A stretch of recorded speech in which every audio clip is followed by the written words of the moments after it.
Pagi ini, 3 calon pendiri PT berkumpul untuk membahas pendirian PT yang berlokasi di Jalan Profesor Sudarto, Sarjana Hukum Tembalang, Semarang, di mana mereka membahas rancangan perusahaan yang akan dibangun serta tanggung jawab masing-masing pendiri. Baiklah, kita sudah sering membicarakan ide. Sepertinya ini waktu yang tepat untuk benar-benar mendirikan PT supaya usaha kopi kita bisa diperluas hingga ekspor ke mancanegara. Saya setuju. Dengan mendirikan PT, kita bisa memisahkan tanggung jawab pribadi dan bisnis. Jadi itu akan membuat aset pribadi kita aman jika terjadi hal yang tidak diinginkan pada perusahaan.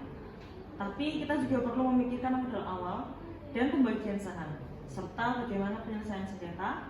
Hal itu penting untuk kelangsungan perusahaan jangka panjang. Benar, kita harus menghitung modal awal yang diperlukan. Berdasarkan proyeksi awal, saya kira kita butuh sekitar 500 juta untuk mulai operasional. Kita juga harus sepakat soal pembagian kepemilikan, siapa yang akan memiliki berapa persen dari saham, dan tanggung jawab masing-masing atas operasional maupun non-operasional. Kita bisa mulai dari 500 juta itu, lalu masing-masing dari kita menyetor sesuai presentase saham. Misalnya, saya menyetor 60%, Andi 20%, dan Natasha 20%. Bagaimana menurut Anda? Ya, itu bisa jadi pilihan. Tapi bagaimana kalau kita juga pertimbangkan tambahan modal dari investor eksternal? Kalau ada investor yang tertarik, kita bisa menambah modal. Jadi dengan adanya tambahan investor yang tertarik, kita bisa menambah modal tanpa harus mengurangi posisi saham kita terlalu banyak. Sepertinya untuk investor tidak perlu ya, karena dilihat dari operasional bisnis selama 4 tahun ini cukup stabil dan modal usaha dari masing-masing pendiri masih mencukupi. Fokus kita sekarang adalah menyelesaikan dokumen legal seperti akta pendirian, NPWP perusahaan, dan rekening perusahaan. Kemudian baru kita fokuskan langkah lanjutan ke peluang ekspor.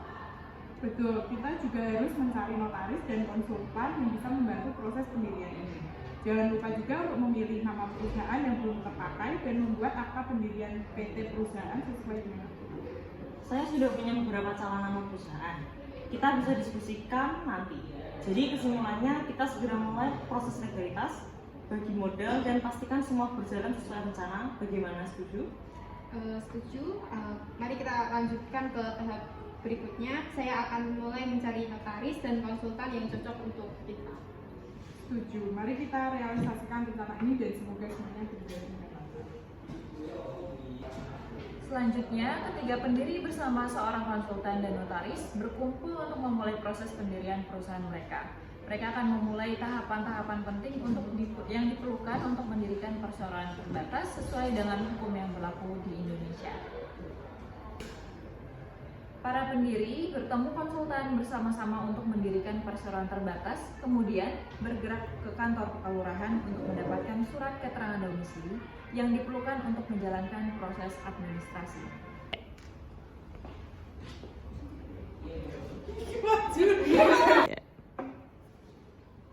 Misi, selamat siang.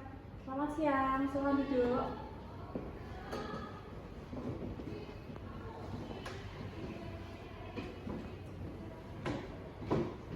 Ada yang bisa dibantu?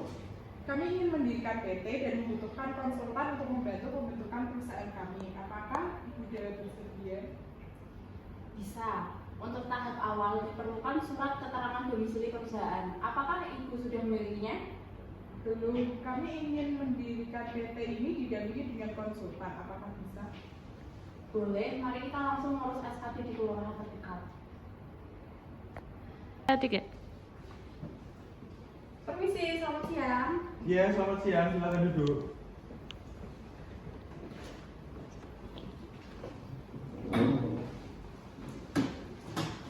Ada yang bisa dibantu? Kami ingin mendapatkan surat keterangan domisili untuk pendirian perusahaan. Apa saja yang diperlukan? Untuk mendapatkan surat keterangan domisili, kami memerlukan salinan KTP para pendiri, surat sewa tempat usaha, dan bukti PBB terbaru untuk lokasi usaha. Berikut semua dokumen yang diminta, termasuk bukti sewa kantor kami di gedung perkantoran. Oke, terima kasih. Proses ini biasanya membutuhkan waktu setidaknya 2 hari kerja. Setelah surat domisili diterbitkan, kalian bisa melanjutkan ke proses pembuatan NPWP secara online. Berikut merupakan surat keterangan domisili usaha yang telah dibuat oleh para pendiri. Selanjutnya, para pendiri bersama seorang konsultan dan notaris berkumpul untuk memulai proses pendirian perusahaan mereka. Mereka akan mulai tahapan-tahapan penting yang diperlukan untuk mendirikan perseroan terbatas sesuai dengan hukum yang berlaku di Indonesia. Oke, karena SKD sudah dimiliki, kita akan ke notaris untuk mengurus akta pendirian PT di notaris. Selamat siang, kami ingin mengurus pembuatan akta pendirian dan pendaftaran nama PT, apakah bisa? Kami ingin mengurus pembuatan akta pendirian dan pendaftaran nama PT, apakah bisa? Bisa, bisa diberitahukan nama perusahaan yang diinginkan. Saya akan cek ketersediaan nama. Jadi kami ingin nama perusahaan kami itu PT Cahaya bersama Sentosa. Apakah masih bisa ya Bu? Baik, sekarang saya akan memeriksa terlebih dahulu.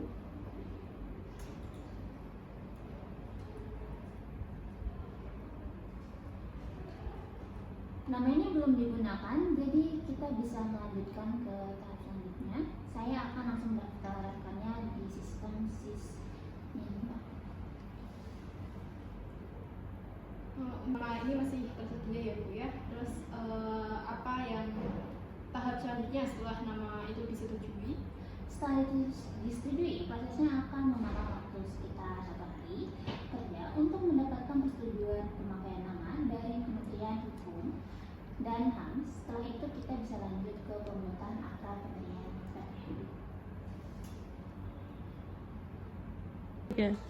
Setelah nama perusahaan disetujui, notaris mulai menyusun akta pendirian berdasarkan data yang telah diberikan oleh para pendiri.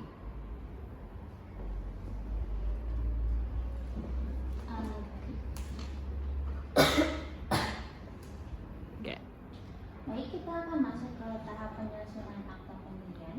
Dalam akta pendirian ini akan dijelaskan struktur organisasi perusahaan, modal dasar, modal disitor, dan ketentuan lainnya sesuai dengan Undang-Undang Dasar, Undang-Undang Nomor 40 Tahun 2007 tentang perseroan terbatas. Apakah semua sudah sesuai dengan yang kita bicarakan tadi? Iya, kami setuju dengan modal dasar 500 juta rupiah dengan modal awal disetor 300 juta rupiah.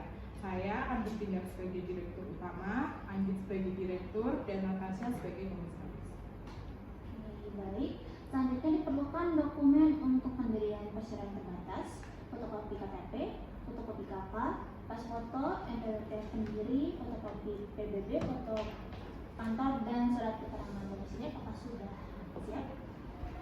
Kami sudah membawa semua dokumen sesuai dengan ketentuan yang disyaratkan. Oke, baik.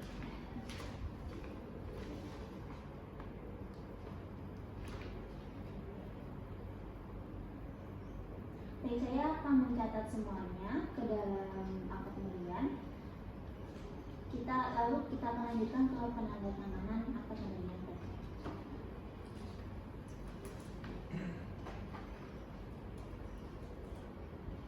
Baik, kita akan tinjau akta pendiriannya.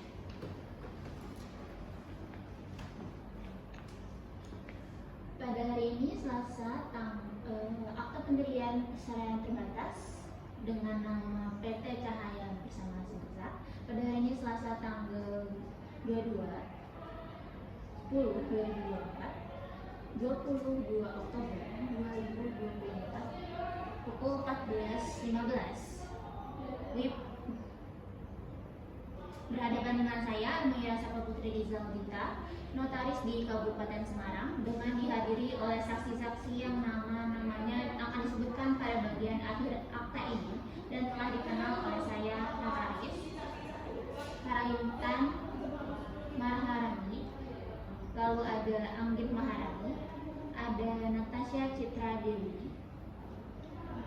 Lalu pada pasal 1 PT Cahaya bersama Sentosa ini berkedudukan di Jalan Profesor Sudarto SH Dusun Hukum Tangga 3, Warga 4, Desa Kecamatan Tembara, Kabupaten Semarang.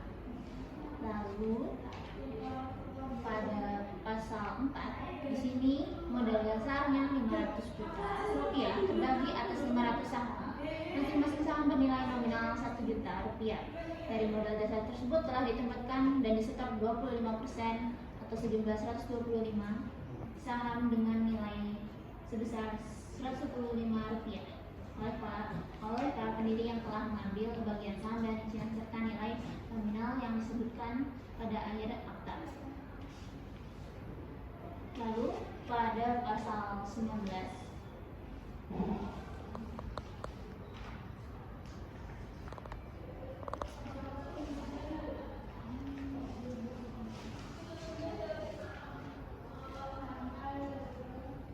penyelesaian sengketa ini yaitu yang pertama ada musyawarah untuk mufakat, lalu mediasi atau arbitrase, yang ketiga ada pilihan hukum dan tempat arbitrase, keempat keputusan arbitrase, yang kelima biaya penyelesaian sengketa, lalu keenam ada pengadilan negeri.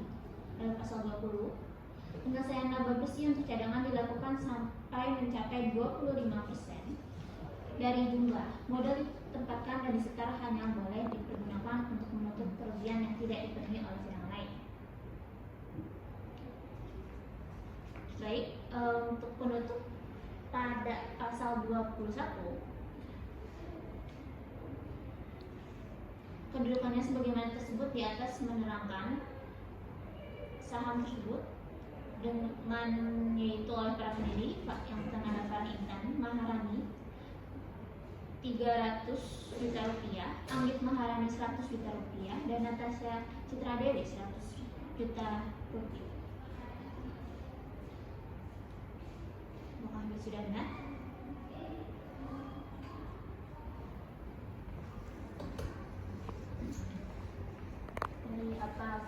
Dari dari akta pendirian yang sudah kita susun, apakah sudah jelas atau?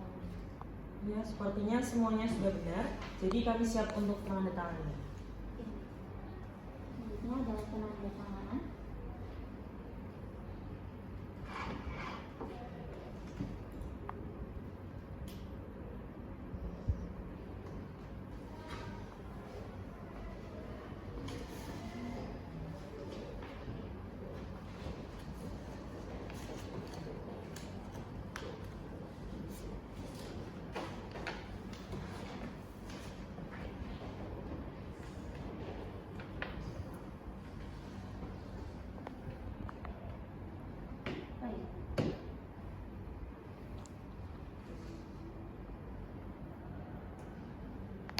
Ya. Baik, karena sekarang Anda sudah memiliki akta pendirian, sekarang Anda sekalian dapat mengurus NPWP perusahaan supaya selanjutnya bisa membuat nomor izin berusaha atau NIB. Setelah semua dokumen dasar perusahaan selesai, notaris mengajukan permohonan pengesahan kepada Menteri Hukum dan HAM untuk menjadikan PT ini sebagai badan hukum yang sah. Baik, saya akan segera mengajukan permohonan pengesahan akta pendirian PT Saran kepada Menteri Hukum dan HAM. Setelah itu kalian akan menerima sertifikat pengesahan sebagai bukti sah bahwa PT kalian telah berbadan hukum. Baik, sekiranya berapa lama proses ini biasanya berlangsung? Pengesahan biasanya memakan waktu sekitar 25 hari kerja. Sementara itu kalian bisa memberikan persiapan untuk izin usaha. Setelah mendapatkan surat keterangan domisili, para pendiri melanjutkan pembuatan NPWP perusahaan secara online dibantu oleh seorang konsultan. Saya sudah mengakses website pajak. Saya akan aktivasi terlebih dahulu menggunakan data Anda. Mohon persiapkan data yang diperlukan seperti NPWP pendiri, KTP atau paspor, akta pendirian, identitas wajib pajak, dan keterangan penanggungan modal. Baik, kami sudah persiapkan dokumennya dan identitas pendiri yang diperlukan.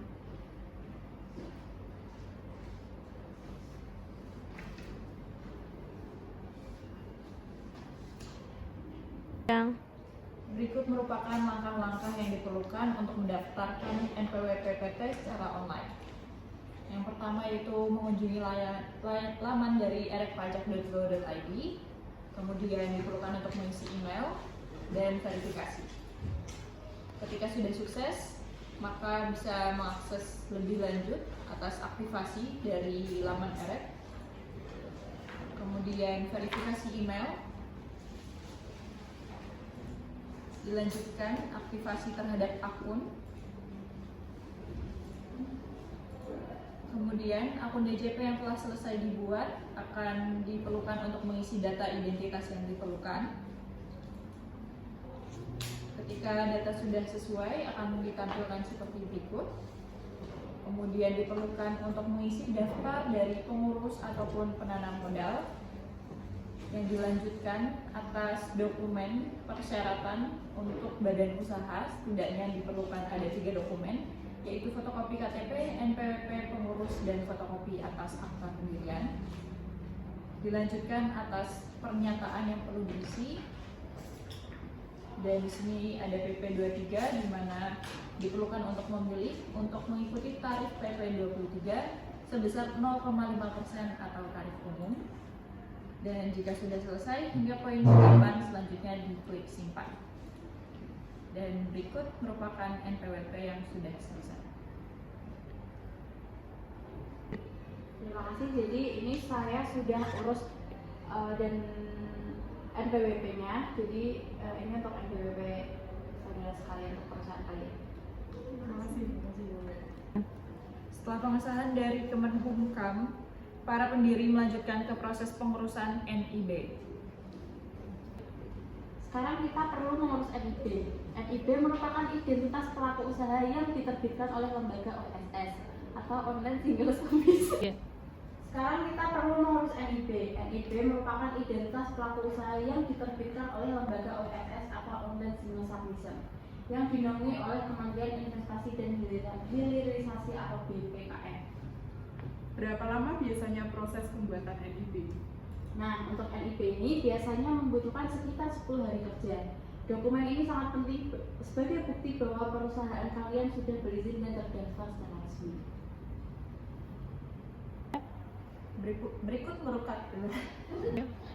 Berikut merupakan tahap-tahap yang diperlukan untuk mengurus NIB melalui OSS. Yang pertama yaitu melalui lamannya tersendiri, oss.go.id, diperlukan untuk mendaftar.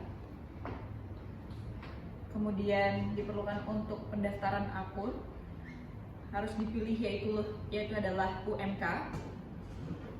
Ketika sudah, diperlukan untuk memilih berdasarkan ketentuan yang sudah diperlukan data-data atas pendiri. Kemudian diperlukan verifikasi melalui email, dan juga jangan lupa untuk mengisi kata sandi yang diperlukan. Ketika sudah, diperlukan untuk mengisi dari profil pelaku usaha. Di sini merupakan laman dari website perizinan oss.go.id. Para pendiri diperlukan untuk mengklik dari NIB, kemudian klik untuk permohonan baru.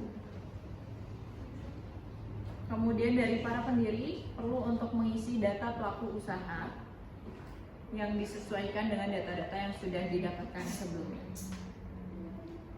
Kemudian dipilih untuk jenis kegiatan usaha dan beberapa keperluan lainnya, yaitu ruang lingkup kegiatan dan bidang usaha yang sesuai dengan KBLI 2003-232. Berikut perlu diisi yaitu adalah data usaha, kemudian lokasi,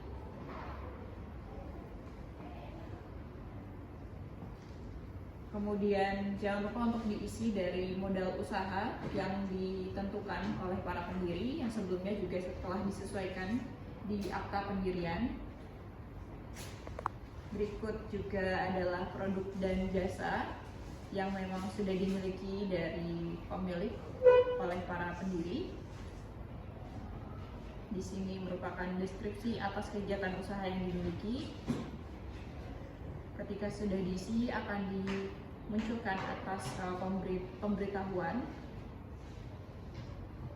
Kemudian terdapat informasi juga ketika sudah diisi yang perlu dilanjut. Kemudian berikut merupakan tampilannya ketika sudah diisi hingga selesai. Kemudian pernyataan mandiri dapat diunduh oleh pemilik. Berikut merupakan sudah selesainya dibuat NIB. Kemudian dilanjutkan ada beberapa form kesediaan yang perlu disetujui dan form lanjutan lainnya atas NIB. Ketika sudah selesai bisa untuk keluar. Kemudian ini merupakan data NIB yang sudah selesai yang dibuat melalui platform OSS.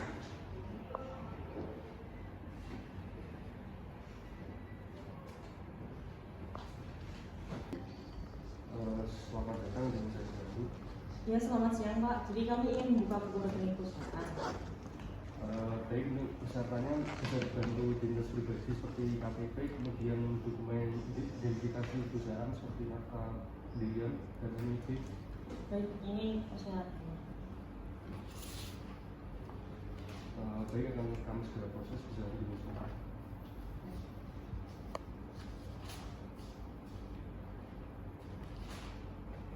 Silakan juga dokumennya. Terima kasih banyak Pak. Setelah semua izin dan dokumen dikeluarkan, tahap terakhir adalah pengumuman dalam Berita Negara Republik Indonesia yang menandai bahwa perusahaan telah resmi berbadan hukum. Setelah semua persyaratan terpenuhi, perusahaan kalian harus diumumkan di Berita Negara. Ini adalah langkah terakhir untuk menegaskan status PT kalian sebagai badan hukum yang sah. Baik, apakah setelah pengumuman ini kalian bisa mulai beroperasi? Betul, setelah pengumuman di Berita Negara, status hukum PT kalian sempurna dan kalian bisa mulai menjalankan perusahaan secara legal. Baik, terima kasih. Berikut merupakan pengumuman badan hukum dalam Berita Negara yang telah dimiliki oleh PT tersebut. Dengan semua tahapan selesai, PT Cahaya Bersama Sentosa kini telah resmi berdiri sebagai badan hukum yang sah. Para pendiri siap menjalankan bisnis mereka dan beroperasi di bawah perlindungan hukum yang telah disahkan.